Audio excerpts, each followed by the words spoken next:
يما أموال الهوى يما أموالية يما أموال الهوى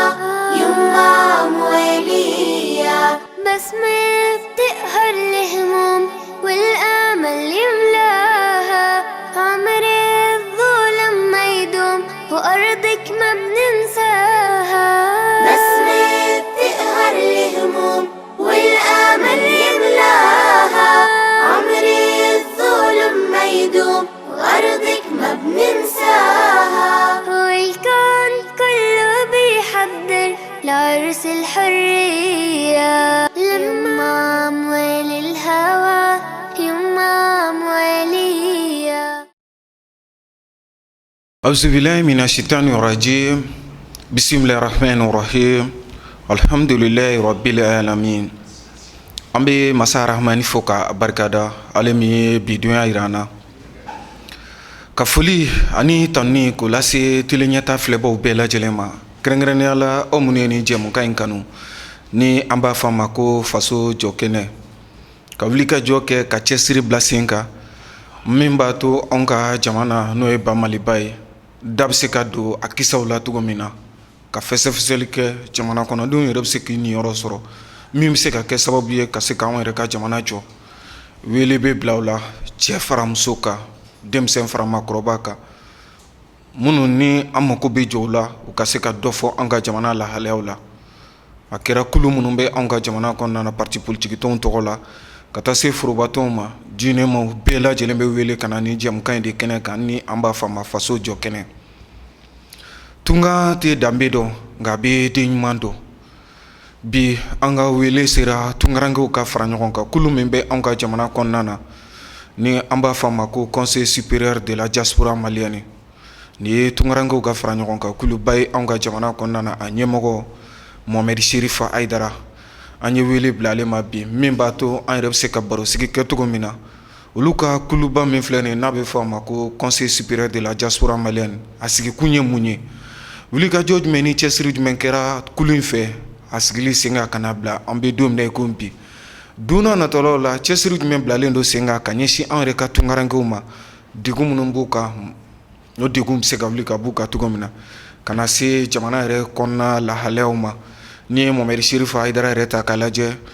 an ka jamana forobatɔn n'a bɛ fɔ a ma ko société civile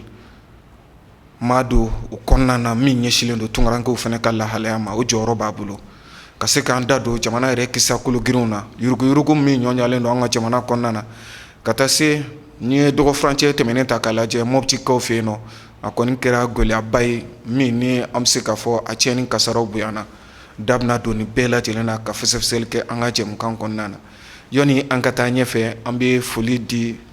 Mohamed Sherifa Aidara ma ale yɛrɛ bɛ tila ka foli kɔmasegin aw ma aw minnu sigilen filɛ ka teli ɲɛtaa lajɛ nin waati in na Mohamed Sherifa Aidara salamu alaikum. Aleykum salam wa rahmatullahi wa barakatuh. Ayiwa ka foli kɛ nin waati in na ka ɲɛsin teli ɲɛtaa filɛbaw ma yanni an ka don jɛmukan kɔnɔna na. Monsieur Ɲambele i ni ce ani ka baara ɲɔgɔn bɛɛ ani tele ɲɛtaa lamɛnbagaw parce que radio télé dɔrɔn de tɛ télé ni radio ɲɛtaa de to ani lamɛnbagaw bɛɛ. A bɛɛ kelen. aw ye jɔyɔrɔ min fa communication bolo ma fo k'aw fo ka waleɲuman dɔn tabarikala yɔrɔ si tɛ yen bi duɲa kɔnɔ min bɛ télé ɲɛtaa lajɛ alhamdulillah fɔlɔfɔlɔ o tun bɛ radio ɲɛtaa de lamɛnna mais télé nana fara a kan fo k'aw fo fo k'aw ka ɲɛmɔgɔw fo tabarikala minnu y'a kɛ aw ka opportunité sɔrɔ ka baaraw kɛ tabarikala an b'u fana fo kosɛbɛ kɔrɔ fo aw an ka foli ka taa aw fɛ kɛrɛnkɛrɛnnenya la aw ka wuli ka jɔ tunkaranke ka ko la ne ma ye kɛnɛ si tunkaranke ka ko fɔra ni radio ɲɛtaa ma kɛ ye ni e yɛrɛ ma se ye ne bɛ se k'o sariya alhamdulillah alors ni jamana sera lahalaya min na aw bi jɛmu ka mun sigira sen kan ko fasojɔ kɛnɛ an bɛ ka faso de don tabarikala an bɛ jɔyɔrɔ bi faso la alhamdulillah an bɛ kan ka jɔyɔrɔ fa ka faso jɔ tabarikala donc wele diyara n ye nana kana an ka hakilinata ye fɛn min ye alhamdulillah Conseil supérieur de la diaspora malienne CSDM tɔgɔra ne de ye président du bureau exécutif tabarakallah bi an bɛ jamana 48 dunya fan bɛɛ kɔnɔ alhamdulillah an ka tɔndenw dɔɔni b'an jɛ miliyɔn 2 la dunya kɔnɔ alhamdulillah donc fɛn min ye fasojɔ ko ye o tɛ se ka kɛ ka tunkarankew to kɛrɛnkɛrɛn na tabarakallah an ka ca bi an ka ca ni miliyɔn 6 ye alhamdulillah Mohamed Cherif Haidara an bɛ foli yɛrɛ lase e yɛrɛ ma e min sɔnna k'an ka wele jaabi bari an b'a dɔn maa min mana kɛ tunkarankew ka fara ɲɔgɔn kan kulu ɲɛmɔgɔ ye kursu mun bɛ kɛ boliboli minnu bɛ kɛ a fanga ka bon kosɛbɛ nka ka o caw bɛɛ lajɛlen bila ka tele ɲɛta ka bonya ma segin a ma ka wulikajɔ kɛ ka na min b'a to an bɛ se ka na an da don tunkarankew ka lahalaya la ani jamana yɛrɛ lahalaya la an b'o foli lase i yɛrɛ ma ɲininkali fɔlɔfɔlɔ min ni ne bɛ n'o kɛ ni ye Conseil supérieur de la diaspora malienne ta k'a lajɛ ni ye tunkarankew ka fara ɲɔgɔn kan kuluba ye nka tunkarankew ka fara ɲɔgɔn kan kulu wɛrɛ bɛ anw ka jamana kɔnɔna na n'a bɛ f'o ma ko Conseil des Maliens de l'extérieur ni maa ko k'e ka CSDM ɲɛfɔ malikaw ɲɛna faamuya bɛ se ka sɔrɔ a la cogo min na ani mun dun y'a to CSDM bilara sen kan ni dun y'a lajɛ an ka jamana kɔnɔ tunkarankew ka fara ɲɔgɔn kan kulu dɔ tun bɛ yen nka mun dun y'a to aw nana dɔ wɛrɛ bila sen kan i ka ɲininkali a diyara n ye mɔgɔ caman bi i yɛrɛ ɲininka ni question nin na ni ala ye sababu d'an ma bi tele ɲɛta ka plateau la ka walawalali kɛ a ko la o ye an bolo fɛnba de ye parce que aw lamɛnbagaw ni aw ni lajɛlibagaw ka ca effectivement bɛɛ hakili b'a la conférence nationale 91 a kɛra Mali yɛlɛmani ye ka démocratie bange an ka jamana kɔnɔ démocratie tun bɛ yen dɛ mais démocratie européenne tun b'a fɛ démocratie ka kɛ fɛn min ye an ko an b'o de ta ka kɛ an fana a ta sugu ye o kɛra révolution ye 91 bɛɛ bɔra kalama conférence nationale ɲinina o tuma conférence nationale ɲininen Makan Sidibe ye maliden ye min sigilen bɛ Paris a ye lettre telex sɛbɛn Amatuma Ture ma k'a sɔrɔ Amatuma Ture bi visite la Libi Kadhafi fɛ yen k'olu b'a fɛ conférence nationale min bɛna sigi sen kan a kana kɛ maliden minnu bɛ sigilen bɛ kɔ kan kɔ la u ka sɔrɔ a la o de kɛra yɛrɛ a daminɛ fɔlɔ ye a bɔra Makan Sidibe de la a bɔra malien fana minnu sigilen bɛ Paris donc conférence nationale kɛnen ko comme an ka ca Mali kɔ kan an ka munafan fana ka bɔ Mali kɔnɔna na constitution kura sariya sunba kura de b'a la ka sigi sen kan donc o kana sigi sen kan ka an to kɔfɛla la donc o y'a laɲini ko jɛkulu kelen sigi jɛkulu min kɔnɔna na maliden bɛɛ bi yɛrɛ yɛrɛ a kɔnɔ ka malidenw n'u problème recenser u ka kɛ ni interface ye olu ni gouvernement tɛ alors que an ka haminanko kelen kelen n'an ka haminanko ani an bɛɛ dalajɛlen ka haminanko o bɛ se ka identifier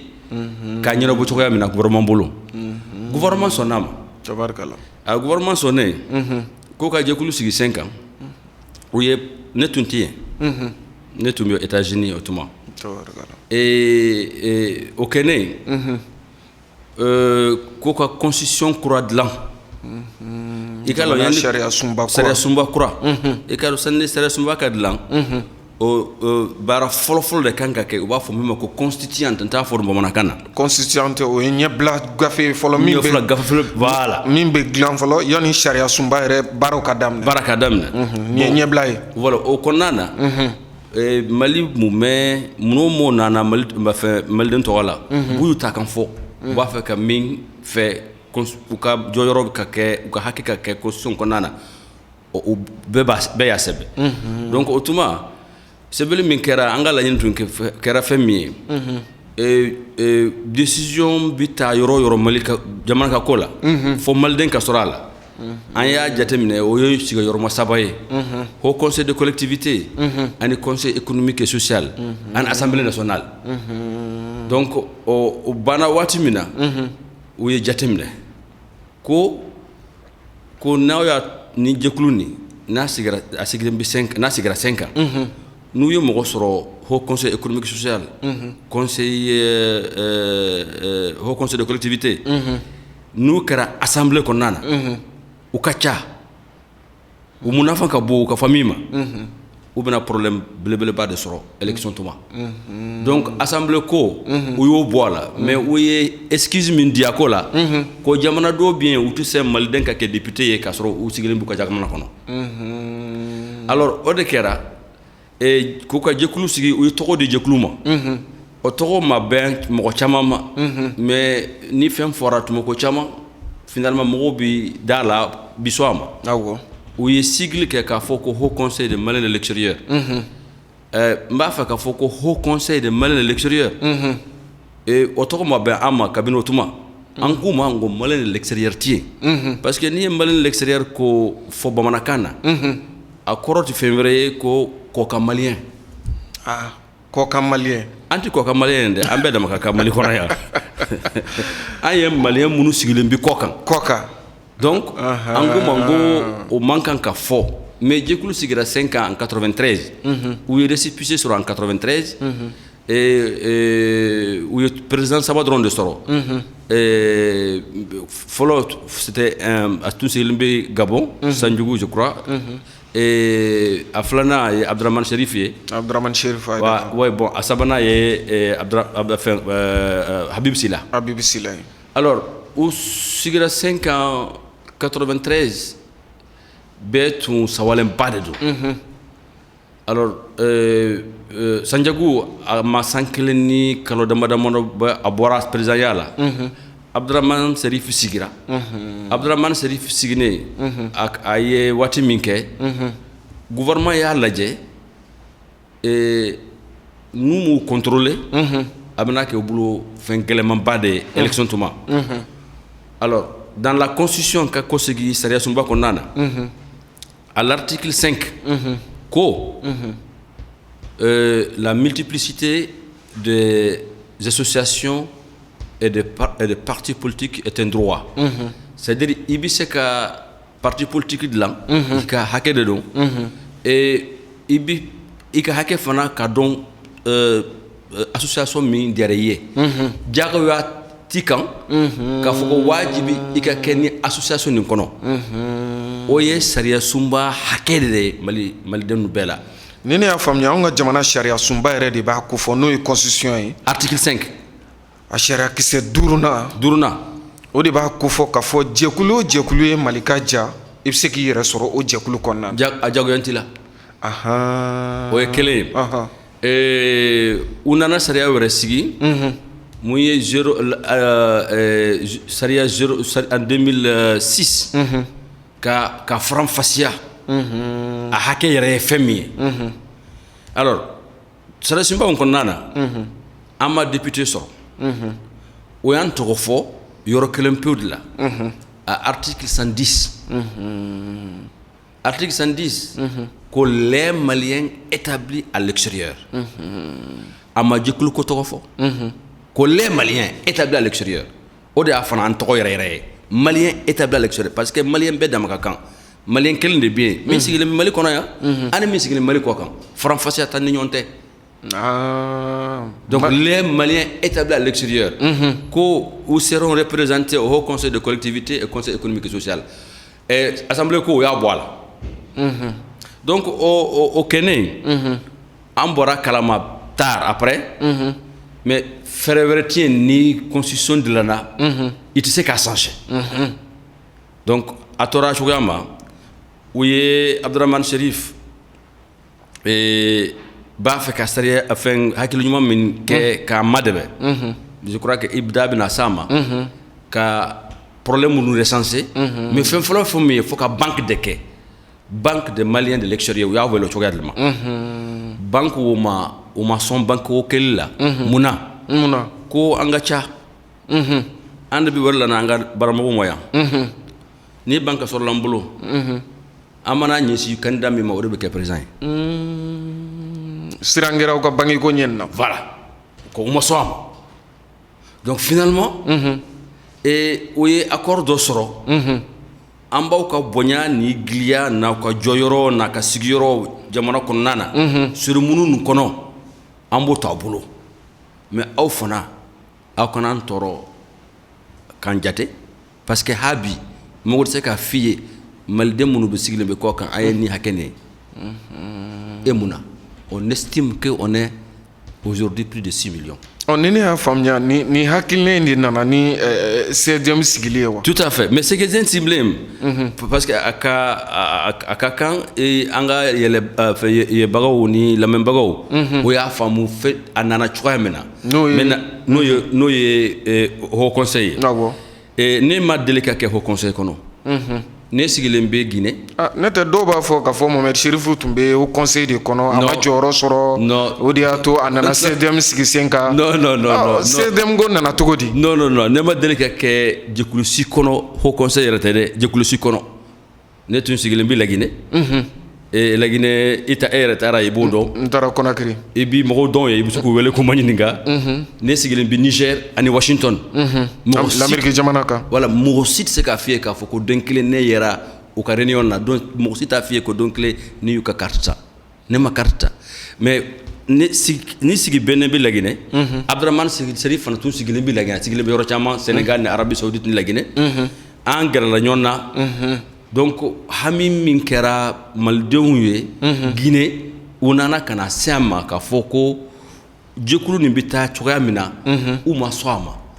n ko aw ka jɛkulu de don mun na ko o fɛn mun kɔlɔlɔ mun b'u ka Laginɛ ko o de bɛ jamana 16 n'o ye kɔlɔlɔ jumɛn ye ko olu b'a fɛ ka président min sigi o haut conseil n'a sɔn a ma u bɛna dɔ wɛrɛ de sugandi olu ye mɔgɔ min sugandi o ka kɛ u dankan ye ko o de kɛra yɔrɔ bɛɛ donc finalement a laban kɛra bureau fila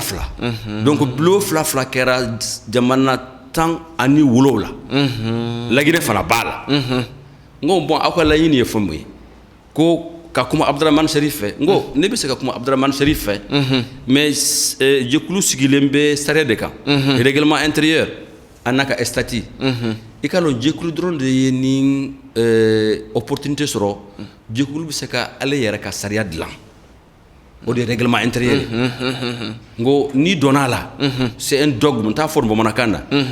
i t'es tenu à respecter les principes. a tɛ se ka yɛlɛma. i tɛ se k'a fɔ k'a fɔ i donn'a la ni ka ɲɛ i t'a la ni ma ɲɛ i bɛ don a la n'i donn'a la dɔrɔn il faut ka sɔn a bɛɛ de ma jɛkulu dɔrɔn de y'o sɔrɔ. o ye tiɲɛ. alors n ko ma n ko bon a ye fɛɛrɛ de kɛ bureau mana yɛlɛma don min na Bamako n ko aw ka taa yen a b'a fɛ ka fɛn min yɛlɛma aw k'o yɛlɛma a kuma dama yɛrɛ ye émission kelen ye donc a labanna o nana yan Guinéens yɛrɛ nana Mamɛd Sidibé min ye haut conseil vice président ye bi ale de ye conseil de base ye Guinée président ye u nana ne ka mobile de kɔnɔ yan u nanen u n'u ka badge délégué u ma sɔn u ka don salle kɔnɔ a président yɛrɛ e min ye Alu Tarawele a tun ye Dakar ale yɛrɛ ma na Mamɛd Sidibé tun y'a ka vice président ye Mamɛd Sidibé nana yan n'a ka délégation u ma sɔn u ka don ani délégation caman délégation 17 ne ye Abdramane Sila ye n k'u ma n ko o bɛ se ka bɛn cogo di mɔgɔw bɛ na ka na ko président sugandi aw ma sɔn u ka don ko a t'o kalama ne tun y'a filmé da la parce que ne ye militaire ni gendarme de ye da la alors ko ale t'a kalama ko sini a b'o ɲɛnabɔ mais a ma se k'a ɲɛnabɔ parce que mɔgɔ o mɔgɔ tun b'a fɛ ka voter président min bɔtɔ mun ye Habib Sila ye u ma sɔn u ka don vote salle kɔnɔ alors u nana ye n k'u ma sariya sunba fila nin ye a diyagoyalen tɛ aw la k'a fɔ ko wajibi aw bɛ don haut conseil kɔnɔ n'aw b'a fɛ aw bi jɛkulu wɛrɛ sigi sen kan ko non ko haut conseil ko institution de don ne yɛlɛla n ko bon non ngo Haut Conseil ni institutionnel ni constitutionnel anga institution to go yu bela bo ka irula ngo Haut Conseil ta kono ne yere dabali bana o don ka foko jamana mo nunu pe la len tumbala ka foko Haut Conseil institutionnel do ko jikuru sika 5 ans ngo institution te mais à chaque fois que président mo go reçoit tungara ke o bonya ibu président ya trophée amana voyager al tungara ke o président beta nyon fait donc a donu hakilla Mali président fla de bien président mi malien ko président ya ani président mi malien signe be ko président tignate il y a qu'un seul président au Mali celui qui est élu démocratiquement, celui le président mi votera yo mi ma votera yo al de président et si il bien wo et si il bien Jakarta wo et ka président filate Mali kono président keledo donc outu dundo no hakilla donc o hukumu kono koko OK et haknata e mi ngo enje ko resigi bon CSDM sigira 5 ans awo ni tugo de la jamana tani ani wolula bi anye jamana bi nani ani segi doni banje million flala momunu be anga jokul kono jamana binani ani jamana shiki segi bi abodi kampi ani bureau fédéral ka fraka parce que andron de bureau fédéral sigi bureau fédéral o jume o ikalon ameriki abafo ko l'amérique ameriki jamana de femier jamana chaman de farlame nyon kanga ke États-Unis hein jamana mun jele be nyon ko alors état kilembe anga bureau bien anyo bureau be de dalaje ka ke bureau fédéral tabarkala follow de ni atuma delika ke follow amake fana yorosi donc bureau fédéral Fatoumata Diarra ya ka président Ousmane Sako ya ka secrétaire général bureau nu bele ya kono Adam wala gem vice président et mo nyama be Amerique be bureau nin kono bureau fédéral donc jamana bi nani ani segi ani bureau fédéral États-Unis tabarkala aywa ni CSDM takalaje ablali singa kana blasi sana be sandamado bo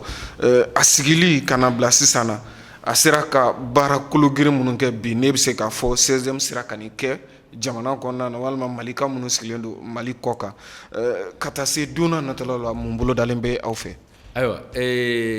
anana an yere antu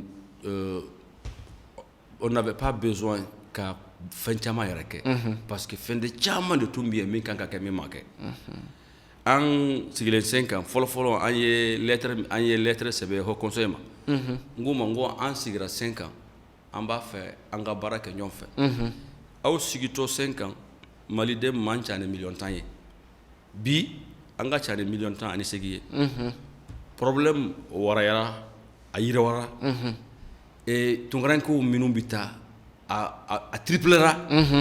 donc jikulu kilen halna organiser de non kanye aw kelen se ka barake aw ye ayna anye barak aw be se ka feminke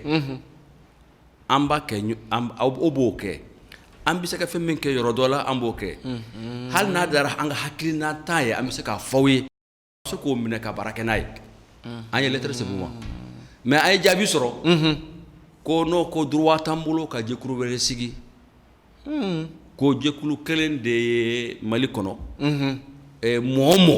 ni wula ka fo kibina jekulu sigi imu yamariya soro bolo a ibu soro israka ne yo laje yella ngotuma do mi lettre ni sebe ate sariya sumani ndo ni yere amakanka jabi yere ngo amma jabi ulu yere de publicité ke anye ka lettre ni blakata ambassade Fambela 43 ambassades ani consulat o yobla katay bo ambassadeur no consul be lettre soro ko Mali den se ka ke Haut Conseil membre ka ke CSD membre ulu kono be Haut Conseil donc ça mais CSD me fait me auto kalaba donc au karanga publicité gratuite parce que faut qu'on fasse, c'est très intéressant. Alors néo lettre ni leja anye réunion ke ngongo on n'a pas besoin parce que CSDM sigituma ne tunte président ye anye Lamine Touré de Bla ne tunye bureau exécutif président ye et une charge de relations extérieures mais oyaye an taabolo n'u m'a lalɔ a bɛ kɛ fɛba de ye o bolo donc comme jɛkulu wɛrɛ tun ti yen mun b'u sɔsɔ jɛkulu wɛrɛ tun ti yen min b'a fɔ gouvernement ma aw ka aw jɔ jɔyɔrɔ nin na aw kana nin kɛ olu dun tɛ se k'o kɛ parce que u bɛ subvention sɔrɔ u ye créé la 2093 ils ont attendu u ye makɔnɔ kɛ 16 ans ka décret d'utilité publique d'u ma 16 ans. C'est en 2009 où le décret d'utilité publique sera. Je vais faire un d'acronyme fort décret d'utilité publique là. Et qu'à fort décret d'utilité publique exclusivité té. Qu'à fort quoi à dire une association nima. Association maritime. Au titien. À ça de bien. Décret d'utilité publique est corrompu. Ni jekulu jora. Gouvernement joyoro ou ka nafa bonyara gouvernement bi décret ke ka fo aw ka jekulu vraiment aw jonen bi joyoro mina an b'a do aw ye ka nin décret nin dawma gouvernement baw madame doni wari ko la pour que aw ka bara bi se ka ben coka mina ka maldenw madame o de décret public ye jekulu ni sanduru soro i jɔyɔrɔ la i jɔra gouvernement kan ka baara min kɛ y'o kɛ aw ka wari ani ka tɔnw ka kɛ aw kunna aw ma fɛn ɲini gouvernement bolo aw bɛ se ka lettre sɛbɛn gouvernement ma aw ka fɛn o fɛn kɛ k'a sɛbɛn k'a d'u ma k'a fɔ ko an kɔni an jɔra aw ma se ka jɔ jɔyɔrɔ min na fo an ka jɔyɔrɔ fɔ aw y'o dɔn an ɲɛ c'est pas une exclusivité 16e bɛna ka décret d'utilité publique sɔrɔ o ye kelen ye a filanan o b'a fɔ ko fêtière fêtière ye fɛn wɛrɛ ye jɛkulu min a kɔnɔna na jɛkulu caman de b'a la jɛkulu min ye jamana 48 o tɛ fêtière ya a sabanan ye fɛn min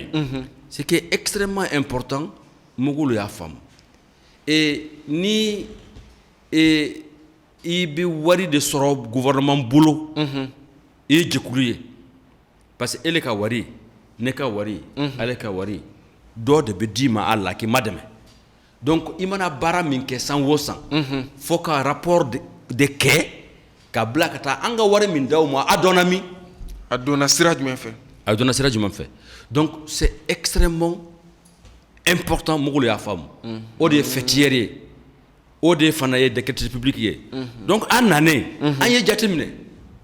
u ka wari min sɔrɔ an y'o labɔ u ka baara min kɛ an y'o labɔ u ma baara min kɛ fana u m'u jɔ jɔyɔrɔ min na an y'o labɔ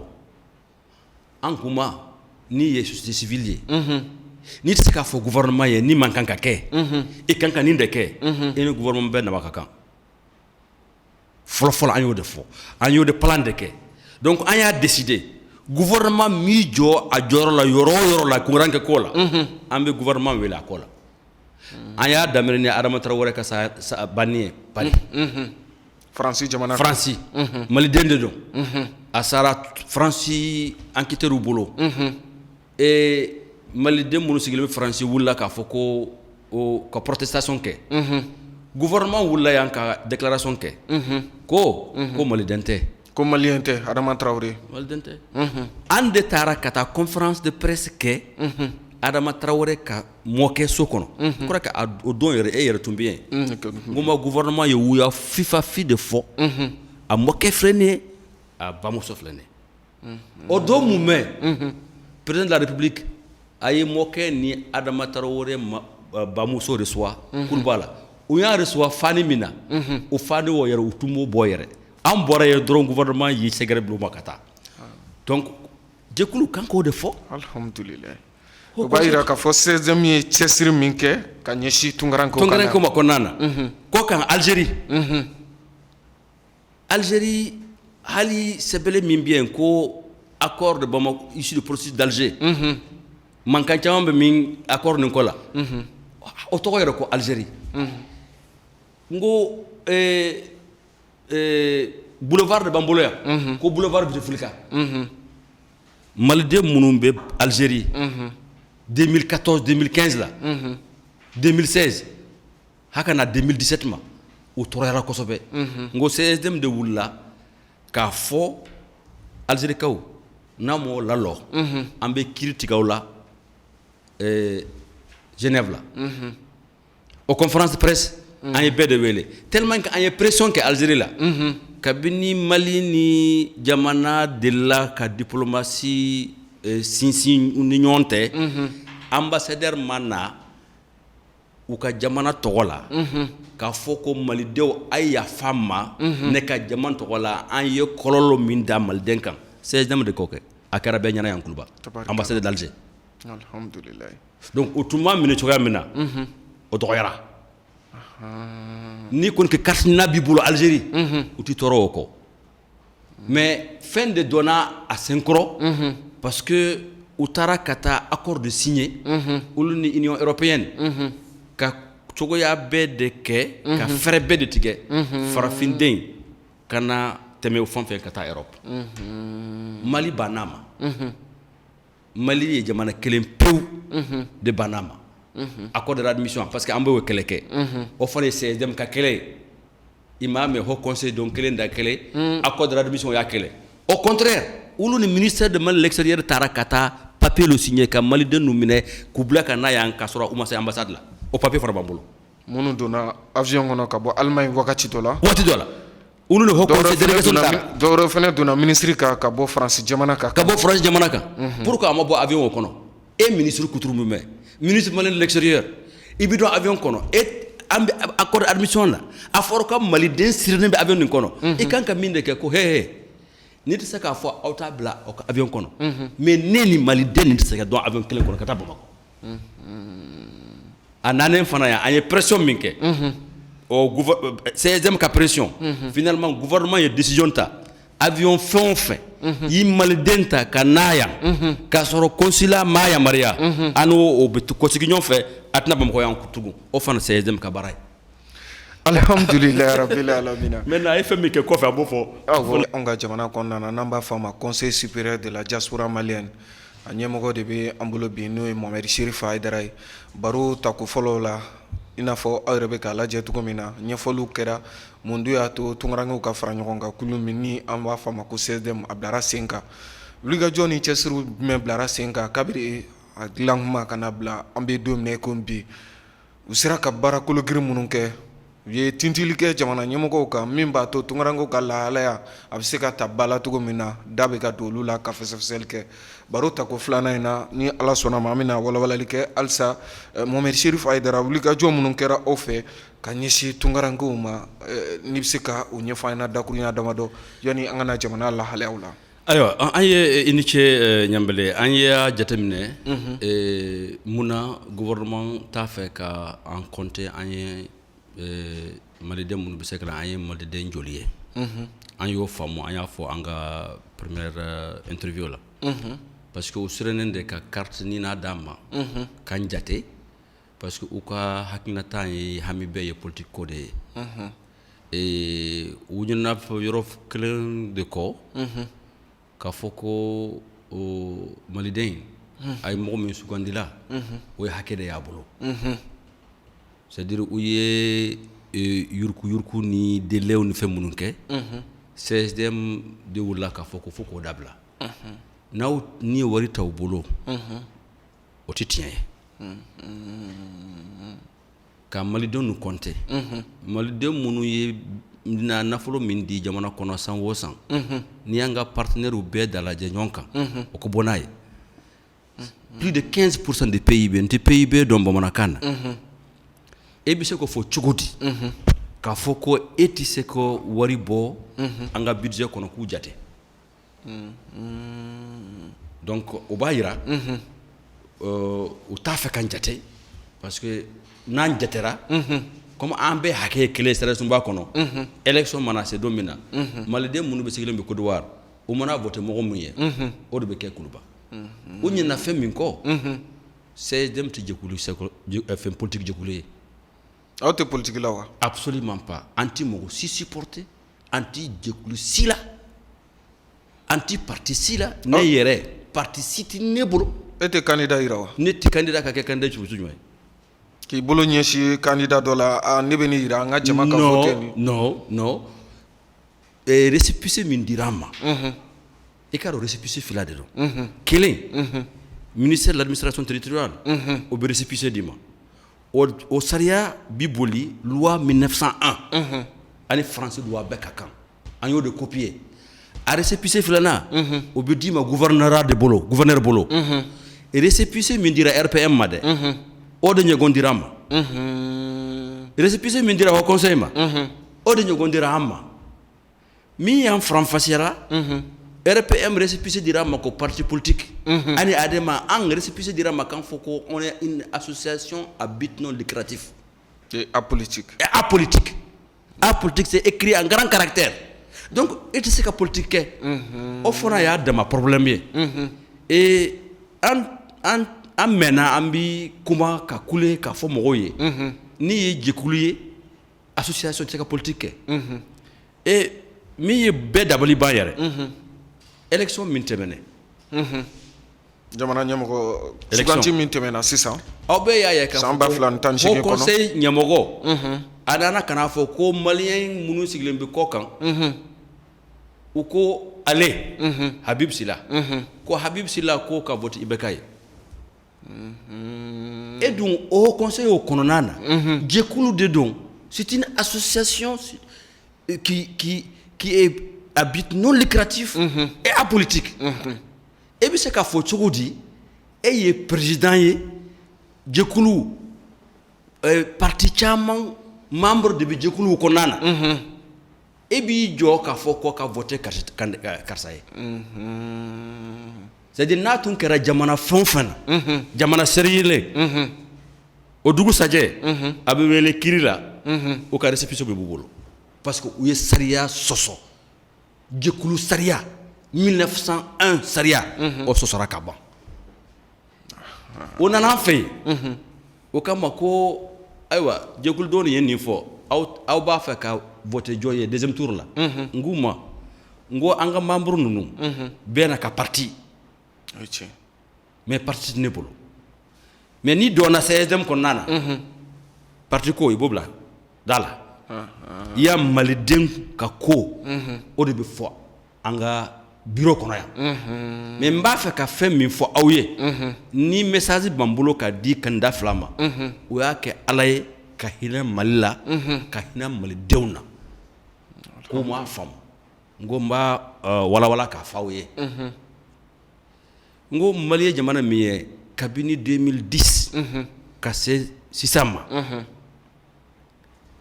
an ka sɔrɔ o man bon an ka dépense ye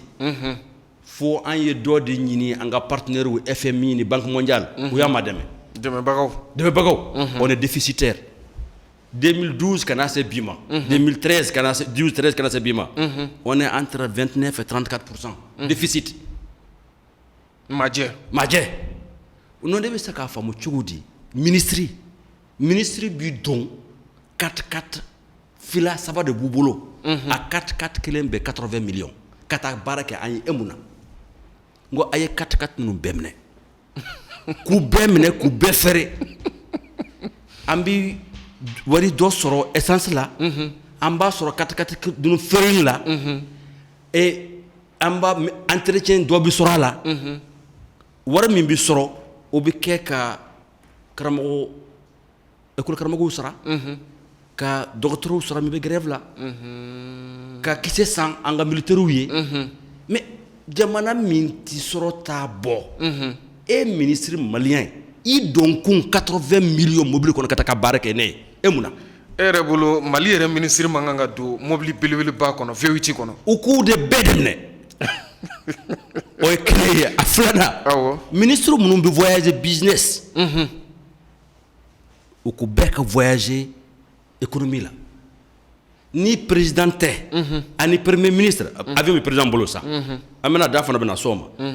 premier ministre ale dɔrɔn de bɛ voyager business la président fana ka avion ni sanna an ka wari de la an ta de don a ta tɛ o n ko a kalifilen b'a ma dɛ maliden de ye avion ni san c'est-à-dire jɛlajɛ belebeleba bɛ kɛ yɔrɔ o yɔrɔ an b'a fɛ an ka président ka ye i b'a fɔ ko président dolo yara cogoya min na mais taama dɔw la a ye avion to yen ale fana ka taa business la n'o kɛra aw b'a fɔ ko maliden ma y'u cɛsiri est-ce que aw cɛsirilen de don an ka sɔrɔ dunni na aw cɛsirilen de don wa 16e y'o fɔ campagne tuma a ma diya mɔgɔ caman ye mais an y'o fɔ o tɛmɛnen 16e y'a ye k'a fɔ ko kɔ kan yɔrɔ caman de bɛ yen gouvernement ma foyi kɛ parce que u t'a fɛ ka Algérie dimi u t'a fɛ ka Côte d'Ivoire dimi u t'a fɛ ka France dimi i k'a dɔn gouvernement kiri t'u bolo balima t'u bolo intérêt dɔrɔn de don nous on comprend ça mais ni gouvernement fana hakili ɲuman b'u la u kan ka société civile de renforcer ka société civile k'i wuli k'a fɔ ko an ka hakɛ de ye nin ye an t'a fɛ nin ko nin ka kɛ nin cogoya in na a bi sɛnbɛ d'u ma k'a fɔ jamana t'olu ye an ka laɲini tɛ dɛ an ka société civile laɲini de nin ye société civile kɔnɔna na ne ye premier secrétaire chargé de l'immigration et de migration an wulila Algérie ko k'u ma fɔ ka commission min tun bɛ sen na Algérie ni Mali tɛ u tun y'a dabila 16e sababu commission bila sen na an ni Mauritanie tɛ depuis 1963 accord signé na an bɛ ɲɔgɔn tɛ Amadou Dembélé i bɛ se ka taa Mauritanie élection tuma ka taa commissariat la i bɛ ni kɔni kɛra ye kalo 3 ka certificat de résidence de la k'a fɔ fana ye candidat ye ka kɛ maire ye ou ka kɛ député ye Mauritanie sariya sunba kɔnɔna na ngo o accord de bien 1963 e bɛ se k'a faamu cogo di k'a fɔ ko maliden minnu bɛ Mauritanie u bɛ maɲumanya la u b'a fɔ ma ko fo ka carte de séjour ta o accord dun bien Mauritanie m'a renoncé Mali m'a renoncé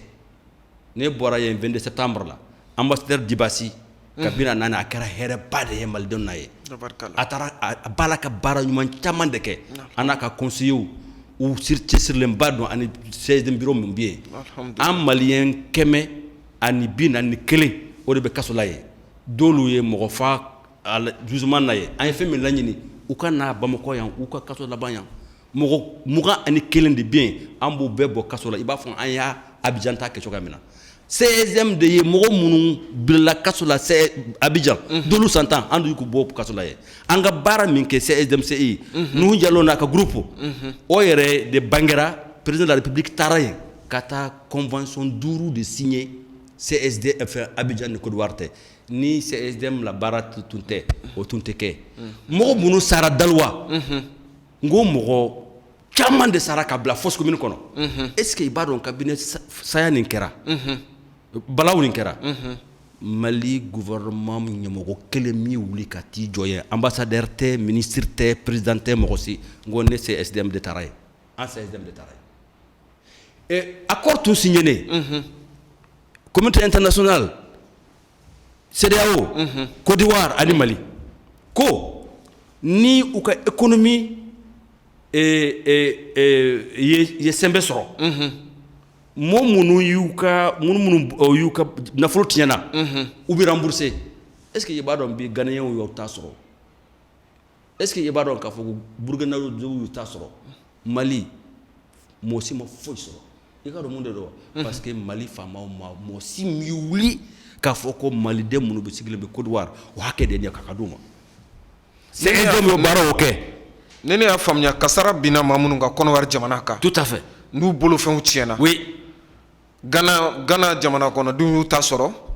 Burkina kasara ye maa minnu sɔrɔ olu ye dɔw t'a sɔrɔ u bɛɛ tɛ mais dɔw t'a sɔrɔ mais Mali de ti ye mɔgɔ si ti Mali kɔnɔ maliden minnu bɔra la k'a fɔ ko minnu kasara kɛr'u la k'a fɔ ko u ye fɛn sɔrɔ n ko olu yɛrɛ min wuli ka taa yen ka to jɔ yen dɔrɔn gansan k'a fɔ ko maliden de sara olu de bɛ nin kɔnɔ yan n ko 16e de taara yen alors bi kiiri min bɛ Côte d'Ivoire a réunion o bɛ kɛ an de fɛ yen ani avocat min bilala an b'o baara kɛ ɲɔgɔn fɛ n'an ko an b'a f'i ye bi nin plateau nin kan 16e ye wulikajɔ min kɛ jamana kɔ ka malidenw ka ko la hali heure 2 heure 3 yɛrɛ t'a bɔ mais an b'an dan nin yɔrɔ nin na Faransi an ye fɛn min kɛ Faransi jamana kɔnɔ an y'a lajɛ k'a fɔ ko Faransi b'a fɛ ka fɛn min jagoya an na Faransi kelen tɛ européen jamana bɛɛ de don mais problème ye min ye an ka gouvernement caman m'a faamu olu yɛrɛ ka dama problème de don parce que u ye accord min signé union européenne kɔnɔ ko accord de Dublin ko e mana don frontière min na o de jamana kan ka carte d'i ma caman du bi don Espagne ani Italie tɛ Italie o de y'a kɛ k'a fɔ ko u ye wari million caman de signé accord u y'a signé ni Niger u y'a signé ni Côte d'Ivoire u y'a signé ni Sénégal fo ka président fo nin yɔrɔ nin na parce que ale de kelen pewu Ibrahim Babakar Keita a jɔla Hollande tɔrɔ fɛ ko ne m'a signé an t'a signé o fana kɔlɔlɔ b'an kan mais ka an ye société civile jɛkulu ye an b'a la ka baara de kɛ pour que mɔgɔ minnu bɛ yen u bɛɛ ka régulariser an bɛna se o yɔrɔ ma n'an sera an ye fɛn min kɛ jamana kɔnɔ yan an ye accord fana signé ani banquiw alors ko k'a fɔ ko fonds d'investissement bɛ sɔrɔ n'u ko segira ka na yan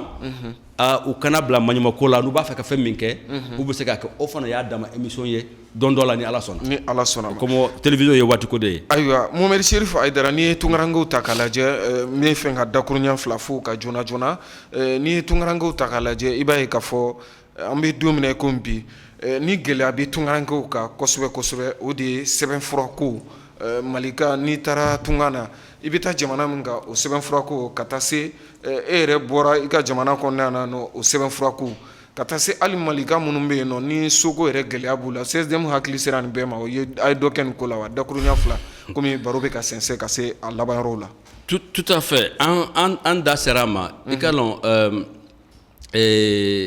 Mali soko ka gɛlɛn dɛ tunkarankew bolo walahi hakiliya ɲuman sɔrɔla ani Ora Bank ye baara kɛ ɲɔgɔn fɛ i ka Ora Bank c'est un groupe u ye CSDM ka hakili ɲuman ta ka baara kɛ n'a ye u ye fana hakili ta fara ɲɔgɔn kan c'est des gens très compétents u taara ka fɛn dɔ de labɔ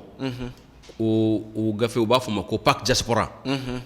o PAC diaspora o kɔnɔna na maliden bɛ se ka lafiya cogoya min na maliden dɔrɔn tɛ dɛ c'est à dire u sigilen bɛ yɔrɔ o yɔrɔ mais an bɛ Mali kota de fɔ i bɛ se ka terrain san k'a sɔrɔ yurukuyuruku ma k'a la i bɛ se ka crédit sɔrɔ k'a sɔrɔ yurukuyuruku ma k'a la ni saya fana kɛra mɔgɔ ma Faransi i b'a dɔn Chine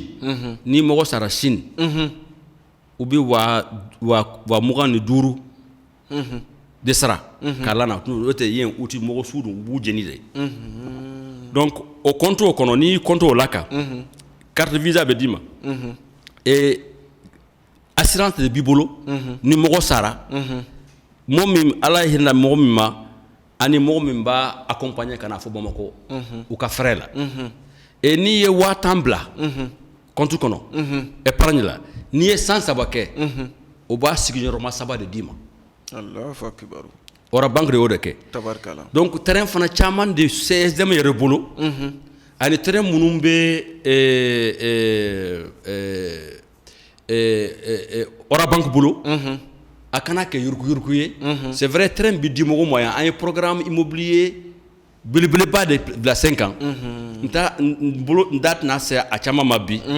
parce que mɔgɔ u y'a mɛn k'a mɛn ko immobilier a bɛ mɛn dɔrɔn fɛn t'i ye an kɔni ye foaba dɛmɛ an ye forum caman kɛ ka mɔgɔw lanɔniya a laban n'a yɛrɛ kɛra Chicago semaine min tɛmɛnen donc an bɛna programme de émission de kɛ a kama fɛn min ye gouvernement ye i k'a dɔn san o san u bɛ terrain di maliyɛn minnu sigilen bɛ kɔ kan Haut Conseil tun b'a gérer mais est-ce que i b'a dɔn bi 724 titres fonciers o y'a di mɔgɔw ma k'a sɔrɔ terrain tɛ yen 724 faux titres fonciers ka cérémonie yɛrɛ kɛ ni Ala sɔnna e yɛrɛ bɛ monsieur Sila a bɛ Paris ale de ye collectif bila 5 ans u ye kiiri yɛrɛ daminɛ Paris kiiri dɔ fana bi 5 ans yan Bamako donc an t'a fɛ ka a ko sugu de kɛ k'a fɔ mɔgɔw a ye na a ye terrain san an bolo non aw bɛ na aw ni a bɛ kɛ aw ni banque de tɛ et application fana b'an bolo i mana so jɔ yɔrɔ min na semaine o semaine ni mɔgɔ k'a f'i ye k'a ye porte de bila a la i bɛ se k'a dɔn ni porte bila la ou porte ma bila donc au programme o bi yen an b'a fɛ ka maliden bi yɔrɔ o yɔrɔ maliden ye fɛn o fɛn sɔrɔ a bɛna di jamana kɔnɔ a hamina ko fɔlɔfɔlɔ ye min ye ka so jɔ an t'a fɛ maliden tunkaranke dɔrɔmɛ kelen ka tunu tugun so joli la o terrain joli la o fɛrɛ de tigɛnen inshallah émission wɛrɛ bɛna kɛ a kama an bɛna fɛn ninnu yira mɔgɔ minnu b'a kɔnɔ u n'i sigi olu yɛrɛ b'a f'u ye ani télé ɲɛtaa yɛrɛ bɛ taa k'a sɔrɔ a kɛra yan de a yan de yan de so ninnu filɛ nin ye donc parce que mɔgɔ finalement an maliyɛn denw min sigilen bɛ tunga na n'i y'an f'a ye ko a filɛ nin ye an t'a ye an ɲɛ la dɛ an b'a ye an bolo de la an b'a fɛ ka maga a la donc soko yeli kotigun tɛ dɛ an b'a fɛ ka maga a la ça existe o de ye soko ye alhamdulillah ayiwa Mohamed Cherifo Haidara an bɛ se k'a fɔ baro sera a kuncɛyɔrɔ la kaban nka ni ye anw ka jamana ta k'a lajɛ i b'a ye k'a fɔ gɛlɛya bɛ a kɔnɔna na kabiri san 2012 waati gɛlɛya min ni an bɛ se k'a fɔ dɔgɔkun tɛmɛnen na wulikajɔba kɛra Moptikaw yɛrɛ fɛ yen nɔ MINUSMA n'o ye diɲɛ kɛlɛbolo min nan bɛ anw ka jamana kɔnɔ k'a fɔ u bɛ n'anw dɛmɛ ka se k'u ka yɔrɔw ci n'o kɛra sibiri yɛrɛ tɛmɛnen Moptikaw fɛ yen nɔ an ka jamana kɔnɔ nin waati in na sigi ka fɔ bolodalen don a bɛ fɔ min ma ko dialogue national inclusif a baaraw bɛ sen na a baara ɲɛbila baaraw kɔni kɛra ni ma ko k'i ka hakilina ta fɔ a la dakuruɲa 2 bari jɛmukan sera a kuncɛyɔrɔ la kaban i bɛ se ka mun sɔrɔ ka fɔ. ouais adun ni fan ni yɔrɔ nin fɛ yɔrɔ gɛlɛmanba de don hamiba de don c'est vrai an kɔni an CSDM an sera ka fɛn min kɛ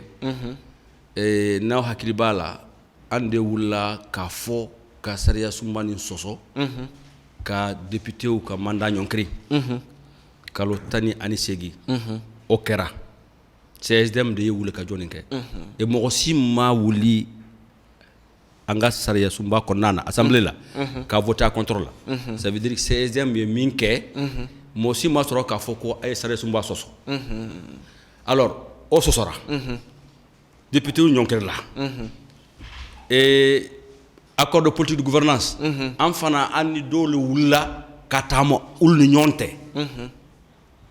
faso sinamatɔn a b'a fɔ min ma opposition fanga sinamatɔn ani opposition ani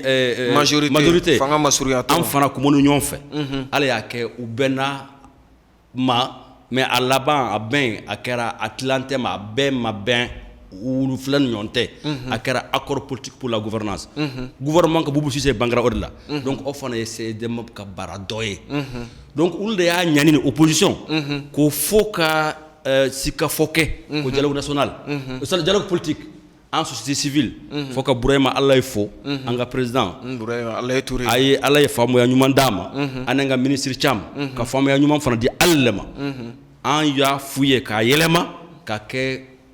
dialogue national inclusif ka politique o bɔ a la parce que an bɛɛ tɛ politique ye alors o kɔnɔna na dialogue daminɛnen u bɛɛ tun bɛ yen kabini triumvirat tuma fo k'u fana fo o mɔgɔ 3 ani tonton Jara u ye baara ɲumanba de kɛ mais an kɔni haminen de don an yɛrɛ lettre sɛbɛn président ma kunna sini k'a fɔ a ye k'a ye dialogue final min bɛ kɛ Bamako ko ɲɔnkiri min y'a kuncɛyɔrɔ ye ko ɲɔnkiri parce que opposition min fɔ k'u tɛ dɔn a la u jo de don u jo don religieux mun ko u tɛ dɔn a la u jo de don an CSDM an diaspora an de dialogue nin daminɛ an tɛ se k'a fɔ ko an t'a la mais a taabolo ye fɛn min ye an tɛna bɛn n'a ma société civile fana bɛna bɛn n'a ma parce que dialogue fɔ kun an n'a kɛ kun ye fɛn min ye fɛn min mana fɔ o bi kɛ o ka lawaleya a ka lawaleya ni sariya si tɛ yen min b'u jagoya min ye gouvernement jagoya ka président jagoya ka lawaleya a kɛ kun ye mun ye donc opposition ye o de ɲini société civile fana o de ɲini an diaspora fana an faral'u kan an b'o de ɲinina pour que fɛn min mana fɔ dialogue nin kɔnɔ a ka lawaleya a kana kɛ conseil d'entente conférence d'entente nationale ta nin ye et a fɛn laban ye fɛn min ye ne b'a fɛ ka motita fɔ motikaw aw jo b'a la mais tuma caman yɛrɛ n'i ko i b'i ka jo ka karaba ka kɛ i ta ye a laban bɛ kɛ jalaki ye i bolo motikaw ne fana bɛ bɔ Mopti ne ye motikaw ye a y'a miiri a ye n ka kumakan lamɛn dɛ soldasi 29 bi 73 de bɛ Mali kɔnɔ yan sɔrɔsi 29 ani bi 73 nationalité bi 32 jamana 32 mɔgɔ de b'anw ka jamana kɔnɔ ayiwa a y'a faamu fana ko communauté internationale bɛ min wari min bila an ka basigi ni lakanani la miliyari 1 ani miliyɔn 200 dollars MINUSMA mɔgɔ 153 sara MINUSMA n ko dɔw faw de don n ko dɔw den de don dɔw cɛ de don n ko dɔw muso de don u sara an de kama européen 29 ni 13 o kɔnɔna na mɔgɔ 4,500 Faransi soldasi 30 de sara a kɔnɔna na n ko dɔw cɛ de don dɔw fa de don Faransi ni Union européenne 700 milliards o de bɛ dépenser an kama ne b'aw ka problème faamu aw motikaw ne fana ye motikaw de motika de aw ye hakili bila min kɛra Somali Somaliyɛn wulila aw ye fɛn min kɛ Moti kunu Seware kunu dɛ u y'o de o kɛ ko fo olu ka taa ka bɔ yen o taara ka bɔ yen alabanna fɛn min Somali cira an t'a fɛ Mali ka ci dɛ n b'a fɔ a ye fana ka Mali fana tɛ ci ni Ala sɔnna donc a y'a kɛ ka hakili bila k'a fɔ aw ye dusumangoya min yira o faamuna parce que conseil des ministres extraordinaire kɛra kunu kuluba a ko la ɲɛ bɛ sɔrɔ a la hali ni force ninnu bɛ bɔ yan fo an ye plan de kɛ u kan ka bɔ yan cogoya min na walahi ni mɔgɔ ninnu bɛɛ taara bi a ma nana mais an fana an diaspora u kɛcogo u taabolocogo an ma sɔn a ma ni soldats ninnu bɛɛ bɛ Mali kɔnɔ yan aw bɛ Seware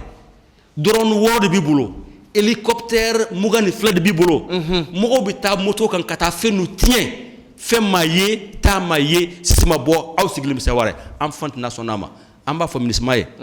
message min cira Moti an motikaw message min d'aw ma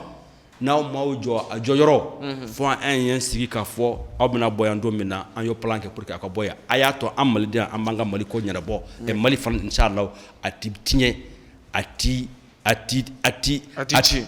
ti an Malidenw an b'a jɔ o message de bɛ n bolo k'a fɔ diaspora mɔgɔw fana bɛɛ ye dialogue min bi sigi 21 22 o de ye diaspora ka date ye an bɛna inchallah application bila aw bolo aw bɛɛ ka na hakilinata fɔ an kɔni y'a ɲini président de la république ye dialogue final min bɛ kɛ Bamako a ka ɲɔnkiri